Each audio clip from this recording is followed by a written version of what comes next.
Hello and welcome back to the 14th episode of my Crusader Kings The Old Gods gameplay. Today we are just going to continue at our old pace. We are perhaps going to declare war for this area here to try to start the integration of Wales into the Empire of Scandinavia. Ireland is 38 years on its way, Lithuania is 22, and as soon as the year changes, I believe Pomerania here will also start to drift. As soon as we can, we will declare war for Lesser Poland. As of now, it's 5 years waiting time, so we'll wait until then, and then we'll be ready to take this area here. We have him as marked as a character of special interest, so we'll get a note if he dies, and if he dies, we'll just declare war sooner. We're currently on our way to deal with this Frisian Liberation Revolt, so that is basically what we're going to do now. Send ships down there, pick up our guys, and then we're going to deal with that. Right now there is an independence revolt brewing. They'll probably rise soon enough.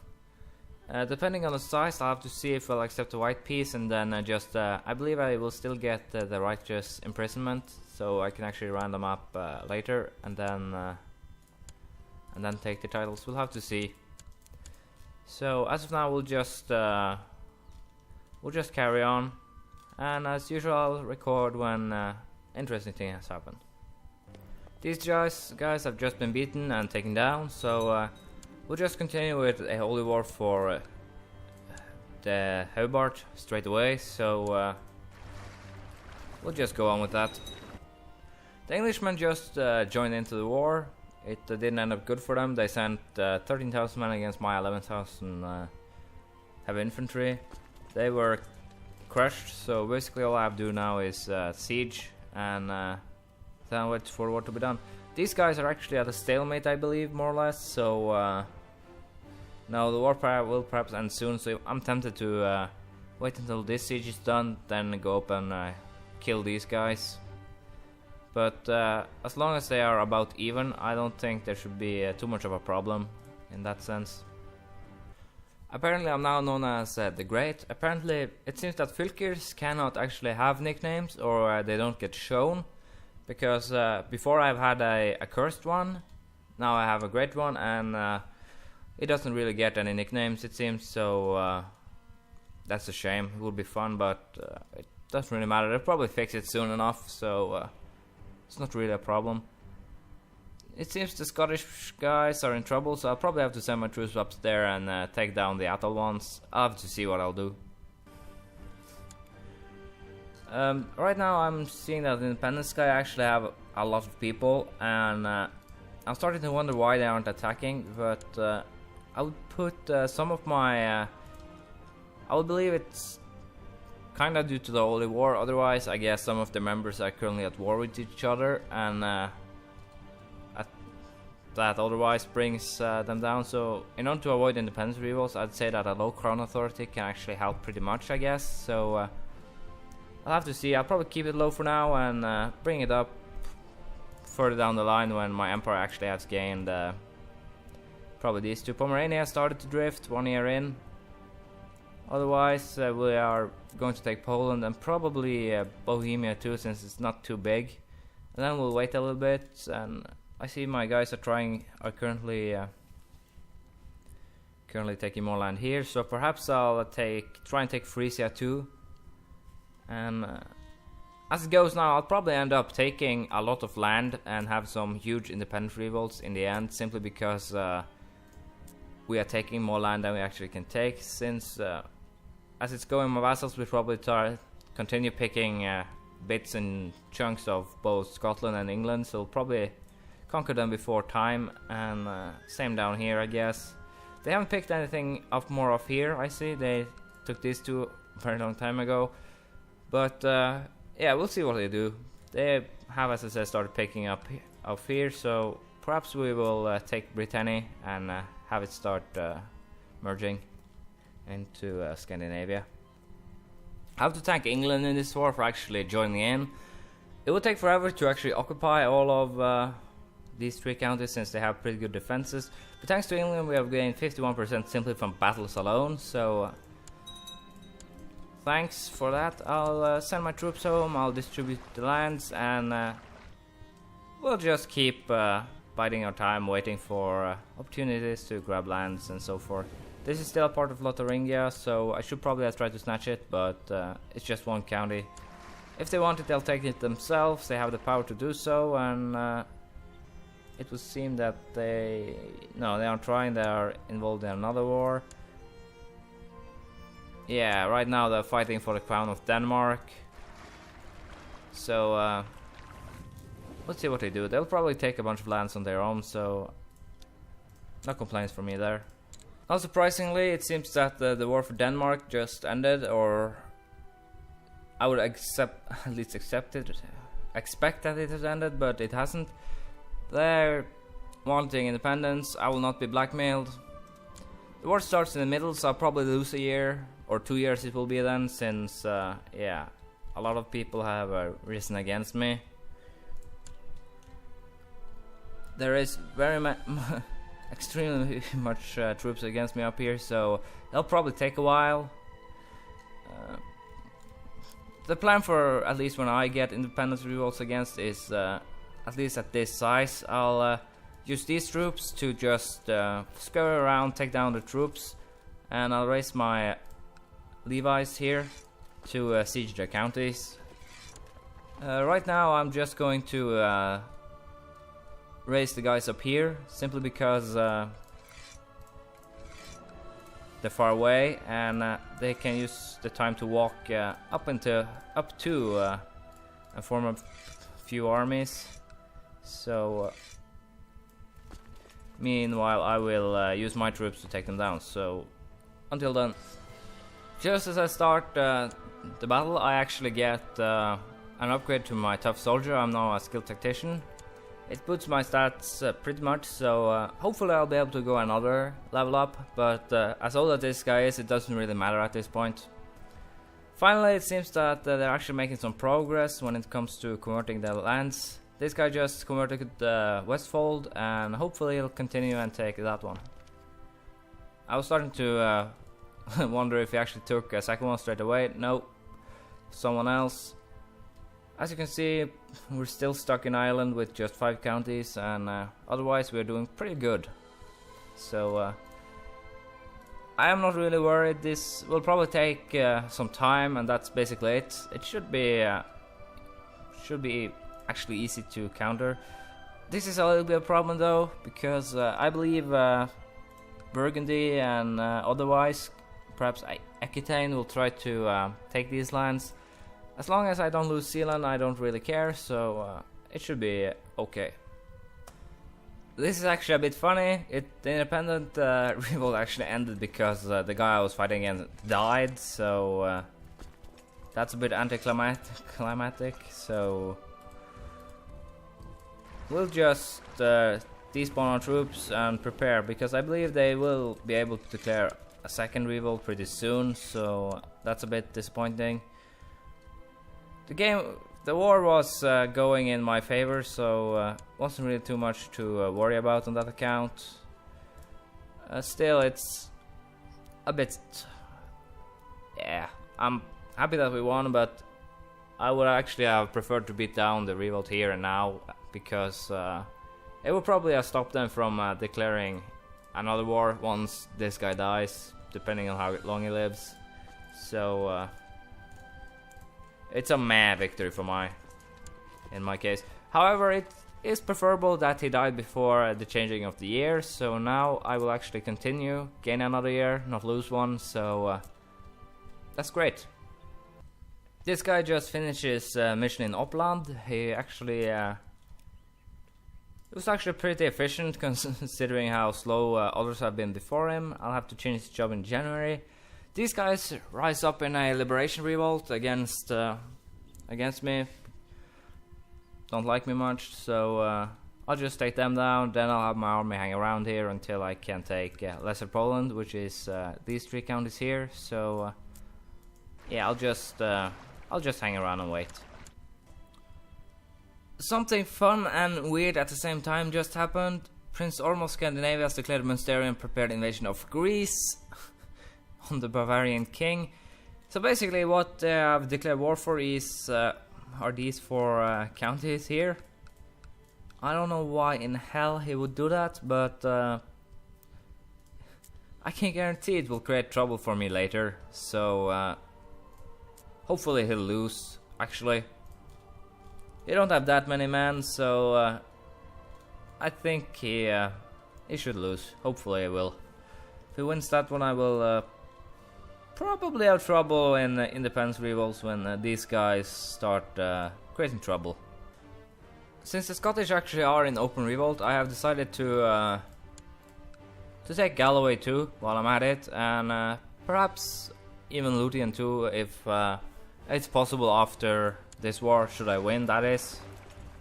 And I'm just going to try and see how it goes. This is the army of Atholl. It's a single county, so I could probably just conquest it, attack the army and win. So I'm actually going to try and do that, and we'll see how it goes. This is the first time I actually gotten the Berserker trait.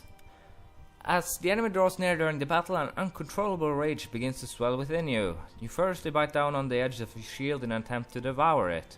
Trembling with anger, you then raise your great axe and charge howling into the enemy ranks. Many of the cowards attempted to flee at the mere sight of you, but your axe had no mercy to spare for them. Must kill more. Yeah, it gives a boost to Marshall, I guess. Yeah, 4. So it's now 22. I have no idea what kind of probably some new events I can get now.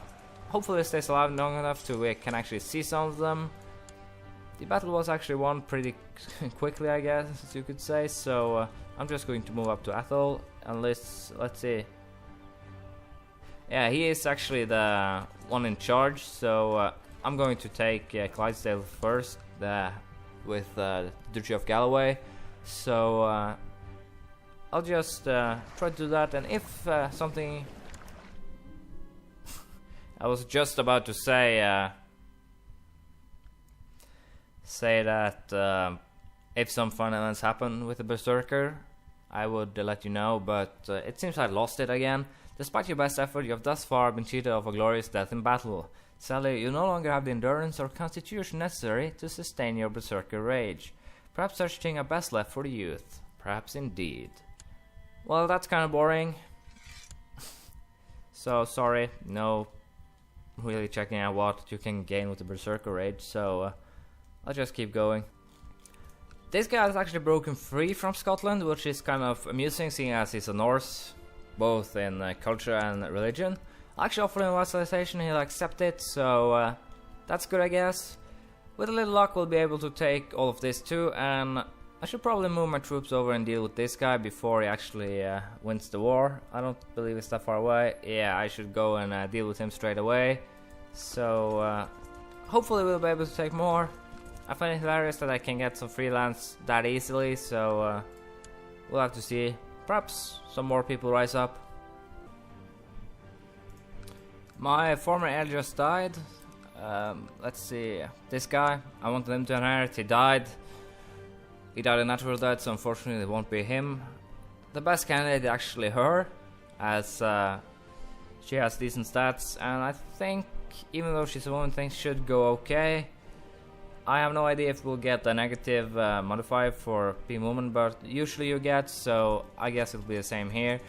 It seems we'll be able to take Galloway and probably Atholl too. We'll probably declare another war on Scotland straight away and try to take these 2 provinces, the remains of Lothian. And I'll have to see, probably take a war on England for this one too, because it's de jure Scotland. And then we'll just do as we do with Poland, just snatch pieces and bits out of it, and then we'll try to integrate it under Scandinavia. Ireland is nearly halfway there, so although independence revolts will be more bothersome, I think I should be able to handle it. The King of Scotland gives up pretty easily. The English have tried to help him as usual. I don't know why they actually insist on always being at war with us. So with that we have taken half of Lothian, or 2/3, and we'll declare war on England pretty soon. I'll probably move my troops down first though to down to Moravia and take Lesser Poland, because this guy will probably die pretty soon. He's ill, so he'll probably die. It probably won't kill him, but still, it hints to that he will die soon. So we'll hopefully be able to take these 3, and then our next guy can take this without having to worry about the truce. So I'll just attack this guy and his troops here, and then I'll try and siege Untill, and then I'll go for Poland. Just as we are done with our little war, this guy actually declares a prepared invasion of Scotland, so they'll probably take the rest.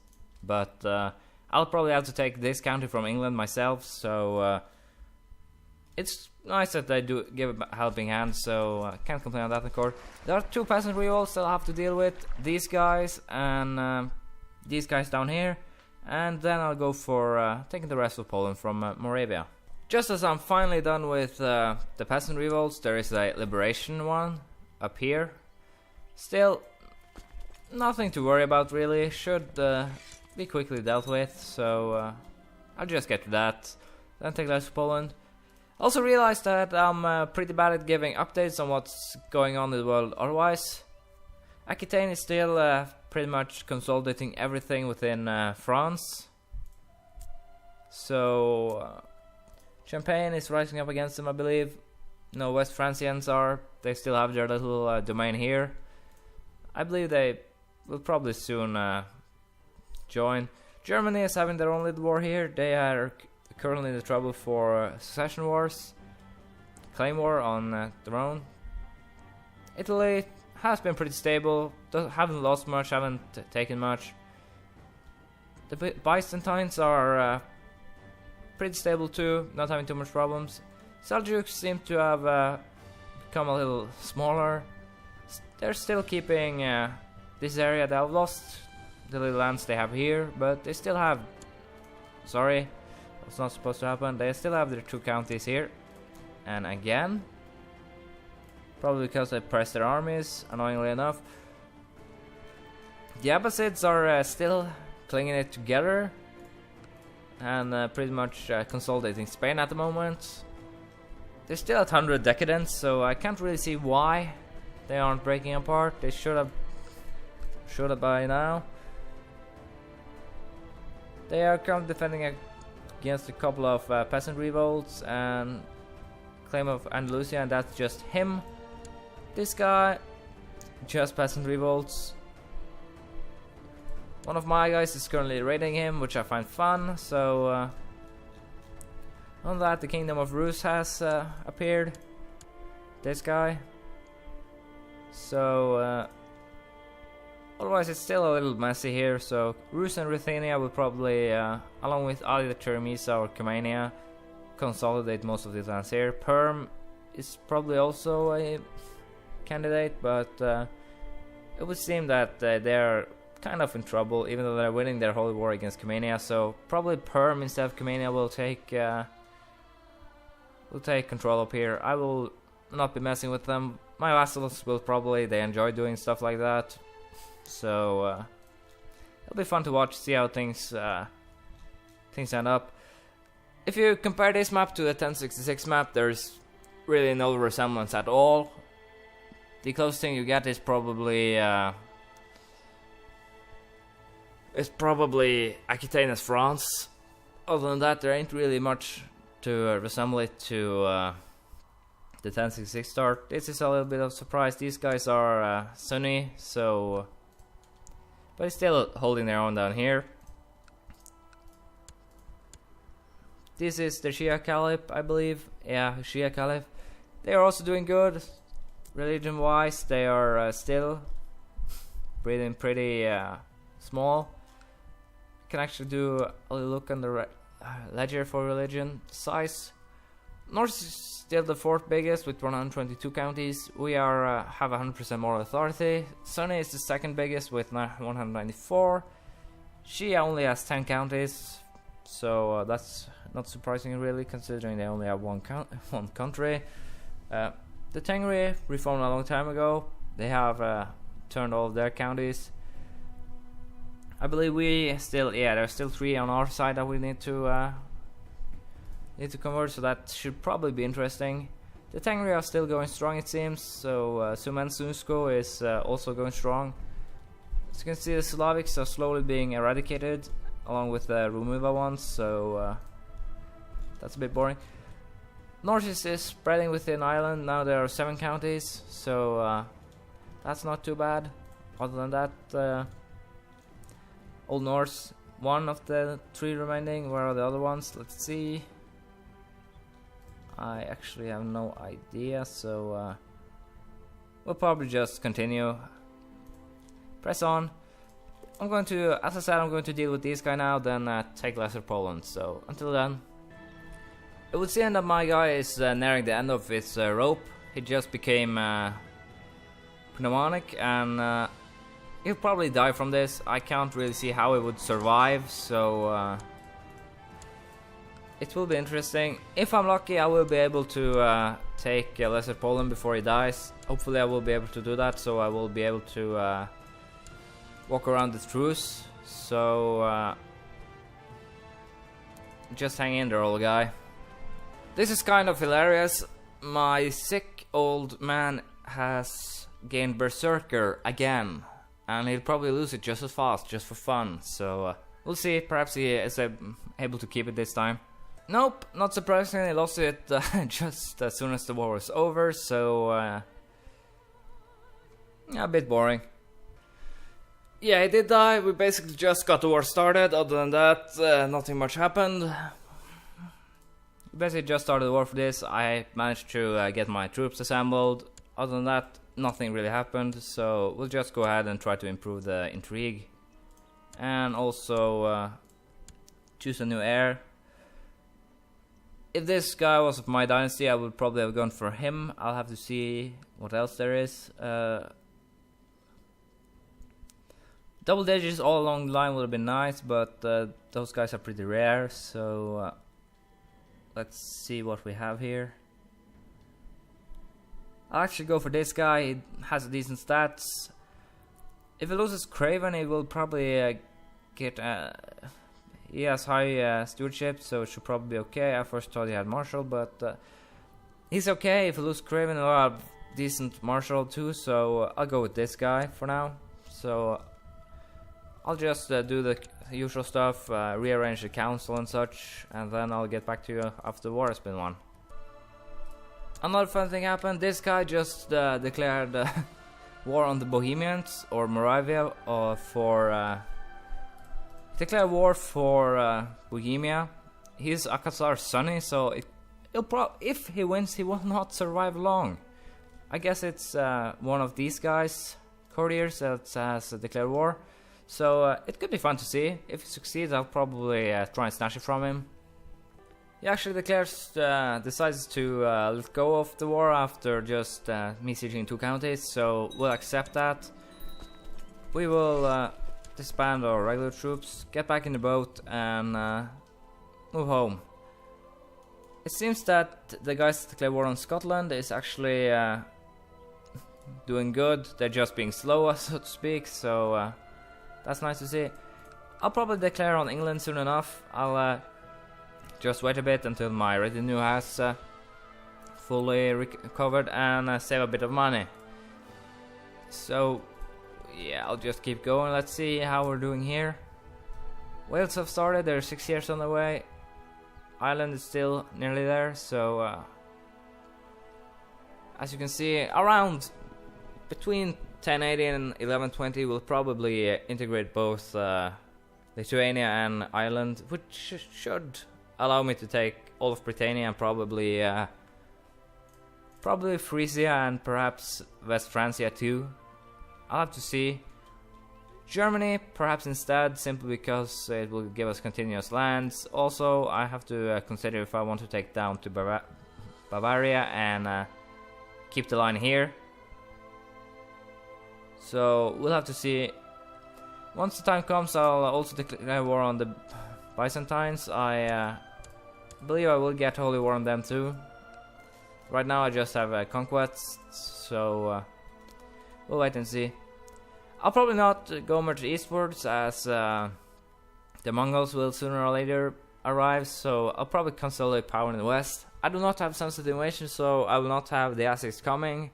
Even if I have the Sunset Invasion, it's apparently random if they arrive or not. There is a small chance they will not arrive at all, so we'll see how it goes. I'll consolidate power in the west, so consider this the line that I will not cross, so to speak. I will probably, once you get down here, consolidate Hungary and Wallachia, but nothing more than that. It will actually seem that the guys who decided to invade down here actually were successful and took these 4 counties along with this one, which is kind of surprising. It'll also be probably a pain later, so yeah, not a fan. Germany has taken this, which is surprising, and West Francia has moved to Italy, it seems, with these counties here and here. And it finally seems that the Abbasids are starting to break away. Nasrid here, the Nasrids are currently attacking them, I believe. Let's see. Yeah, they are pleading for independence. If that's happened, Aquitaine will probably try and take some lands if they aren't too big. It seems they are too big, so we'll have to see how it goes. I'm just preparing to attack England for this county over here, and that'll probably be have to wait for the next episode. We are currently well ahead of our schedule here. Things are going good. This guy will also have to wait 2 more years and then no reward, so it'll probably be 2 quick wars next episode against England and Moravia here for that one. We'll try to hang on to these holdings and see if we can make good. Also, I found surprising that there are just 2 factions. Apparently she is greatly the vassals like her, mostly. Yeah, this guy will hate her. You get a -10 penalty, but this guy is probably most mad because he's a Jarl and I control his holdings, I guess. So I'll probably give him to the next episode. So until then, see you, have some fun. Try the game out for yourselves if you want to. It's a lot of fun, really, so you should go ahead and try. Leave a comment, just anything really, whatever you feel like, advice, praise, anything really, and I'll see you in the next episode. Bye!